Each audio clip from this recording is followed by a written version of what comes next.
eu sou um neurologista que não me satisfazia mais com os meus 40 pacientes por mês que eu atendo. Uhum. Eu queria expandir, entrar pelas casas, pelas paredes das pessoas com esse lado de facilitar, de descomplicar o que parece complicado, que é a neurologia. Assusta as pessoas. Mesmo os médicos não querem saber de coisas de neuro. Tudo encaminham para os neuros. Enquanto, na verdade, é muito mais simples do que parece.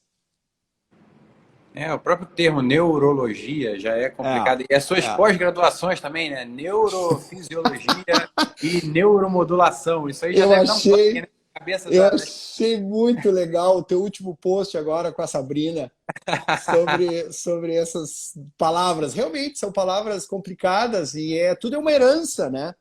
De toda de uma neurologia muito cerrada, muito rígida e muito colocando as coisas muito num pedestal. E a minha missão aqui nessa terra é descer e conversar com as pessoas para que elas realmente levem as coisas para casa, botem no bolso e usem. Sim.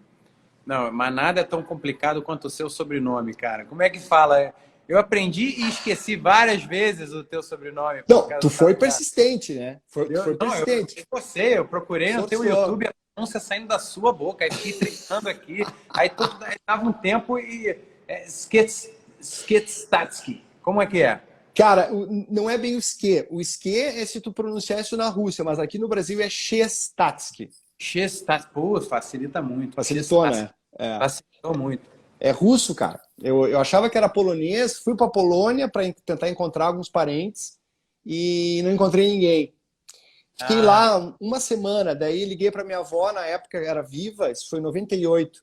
E assim, uhum. vó, nossos parentes todos morreram na Segunda Guerra, vó, vó. Então, assim, como assim? Onde é que tu tá? Eu tô na Polônia, mas nós somos russos.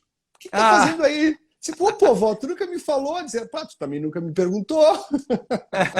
Então foi uma pô, grande descoberta. uma coisa que eu tenho muita vontade de fazer e que eu acho que deve ajudar até para você manter a estrutura assim do storytelling familiar é fazer uma pesquisa sobre a história da minha família. Isso eu tenho uma vontade enorme de, e eu me arrependo muito de não ter pegado minha avó e passado uma tarde com ela conversando com Pois um é. gravador ligado, sabe? Eu queria muito ter feito isso. Eu tomei a decisão de fazer, mas fiquei postergando e aí também ela faleceu e eu perdi essa oportunidade. Então vou te dar uma dica. O 23andMe e o Heritage, eles disponibilizam pela saliva todo o teu heredograma, que a gente chama, né? E é Sim, legal porque se cria uma espécie de um Facebook genético. sim. Então, volta e meia vem uns parentes meus lá de Israel, lá do leste da Europa. Ah, cara, tu tem um gene igual o meu e tal. E é muito Ah, bacana, assim. pô, eu tenho muita vontade, já tinha ouvido falar, mas eu vou pesquisar mais sobre isso. É Mas pegando divertido. o gancho da genética, quais são os grandes avanços assim em relação à genética para você, primeiro, prevenir essa... Porque agora a gente está vivendo mais, né? E acho que essas doenças como o Alzheimer, ou sei lá, demência, ou várias doenças que são... estão pegando cada vez mais Pegando cada vez mais. da população. Olha, Duda, eu trabalho bastante com exoma, tá? Que são a parte funcional do genoma, que são de 5.000 a 10.000 genes que realmente são responsáveis por doenças. E eu tenho visto coisas impressionantes e maravilhosas, mas eu sempre lembro meus pacientes de que um gene mutado, uma mutação genética, não é uma sentença. Ele é apenas um elo frágil. Isso é muito empoderador, porque ao saber que é apenas um elo frágil, o paciente traz para si a responsabilidade da sua saúde para mudar esse gene mutado, para para silenciar esse gene através do ambiente, que são as suas escolhas de movimento, de alimento, de pensamento, né? O método MAP que eu criei também. Então isso se chama epigenética, É, que é a capacidade que nós temos de controlar os nossos genes. Porque a culpa não é dos genes, mas é da informação que nós damos para eles. E essa informação vem do movimento, do alimento e do pensamento. Então, eu me empolgo em falar sobre isso porque foi uma descoberta que beneficiou pacientes meus neurológicos de doenças aparentemente intratáveis, como Parkinson, Alzheimer, Huntington. Doenças realmente muito graves, mas que são certamente amenizadas por uma abordagem de estilo de vida. Claro que uma abordagem quanto mais cedo, melhor. Esse é o grande problema, que não só os médicos, mas os pacientes ainda têm um mindset muito reativo, né, em vez de proativo, que é um dos 5 P's aqueles. Sim. Pois é, isso aí eu sinto muito também, que as pessoas estão acordando mais para essa coisa de agir proativamente, né? Que eu acho que até do 5P você começa com a preditiva, né? Isso, que é o genoma. Que é o genoma, são exames que Ih, deu uma travada são... aqui. Deu uma travada, mas... Ah, voltou. Tá, que são os OMAs, ou os omics. São esses exames, assim, tipo mãe de Ná.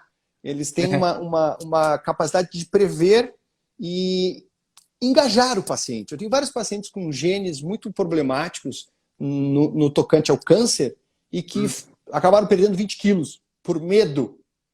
Então, é interessante que o ser humano, às vezes, precisa de um cutuco, assim, né? Para sair da cadeira, para comer direito e, sobretudo, pensar de maneira não tóxica. Às vezes a gente precisa de um susto mesmo para poder acordar, né? Porque Coisa. uma vez eu li um livro sobre sobrevivência que me marcou, uma das coisas que mais me marcou nesse livro era Clube do Sobrevivente. Por que algumas pessoas sobrevivem e outras pessoas não em catástrofes muito grandes assim, né? E aí uma das coisas que eles colocavam no livro é a síndrome da propensão à normalidade. Quando acontece uma coisa muito nova para a gente, a nossa tendência é tentar comparar aquilo com experiências anteriores. E quando não tem essas experiências anteriores, o cérebro teria uma propensão a achar que está tudo normal, ou que está tudo próximo ao normal. Aí ele cita um exemplo de um atentado que teve no metrô de Londres, e aí todo mundo, pessoas morrendo asfixiadas ali embaixo da terra por causa da fumaça e tal. E aí, do nada, vem uma pessoa que provavelmente até morreu logo depois de fazer essa pergunta. Ele falou assim, peraí, mas é que eu tenho uma reunião 1h30 da tarde, será que eu vou perder, eu vou atrasar? Ou seja, o cara estava no meio de uma catástrofe onde ele precisava acionar o turbo e ele não conseguiu se desconectar da agenda anterior e ele achou que estava tudo normal. Poderia ir a reunião dele, uma coisa... E eu acho que eu fiz um paralelo automaticamente assim com essa coisa de quem cuida mais da saúde, da alimentação, do estilo de vida.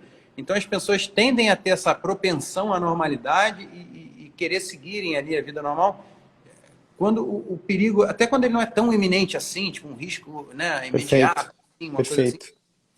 Então as pessoas tendem a achar que está tudo normal, entre aspas. Nós somos assim, o nosso cérebro ele foi feito para aprender coisas, mas ele tem muita dificuldade em mudar coisas, mudar comportamentos. É uma dificuldade incrível. Por isso, eu já digo assim declaradamente que eu sou um pessimista com relação à mudança de hábitos. Eu não acredito em mudança de hábitos. Os estudos estão aí para provar que tanto hábitos para comida, para atividade física e até para tomar remédio, eles caem de maneira exponencial depois aí dos 10, 12 meses. É incrível.